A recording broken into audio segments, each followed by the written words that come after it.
सिंह जी से। वो कह रहे हैं, dear sir, ICICI US technology fund of funds not taking lump sum and SIP, please clarify.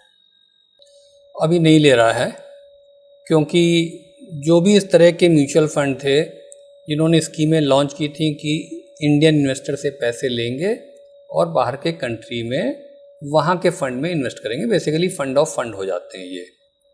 लेकिन काफ़ी समय पहले गवर्नमेंट ऑफ इंडिया ने एक जो लिमिट दी हुई थी इनको $7 बिलियन की, taken together all mutual fund, वो लिमिट पूरी लगभग हो गई थी। तो अब ये लोग पैसा नहीं ले सकते हैं।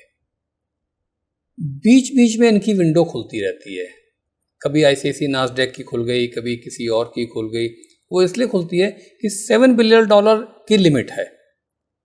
अब हर म्यूचुअल फंड ने जो इन्वेस्ट कर रखा है, बीच में किसी वजह से कुछ इन्वेस्टर्स ने मान लीजिए 10 करोड़ रुपए, 20 करोड़ रुपए का रिडेम्पशन करा लिया, तो वो इस गैप रह गया।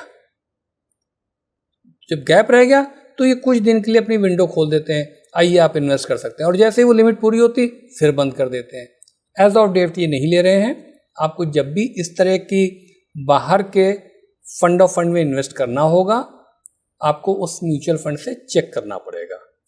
As of date, to the best of our information, Edelweiss ले रहा है। एडिलवीस का US टेक्नोलॉजी फंड है, वो ले रहा है। उन्होंने भी कैप लगा रखी है, 1 लाख रुपए पर पैन पर डे से ज़्यादा नहीं ले रहे हैं। सेफ साइड पे 99,000 मान लीजिए।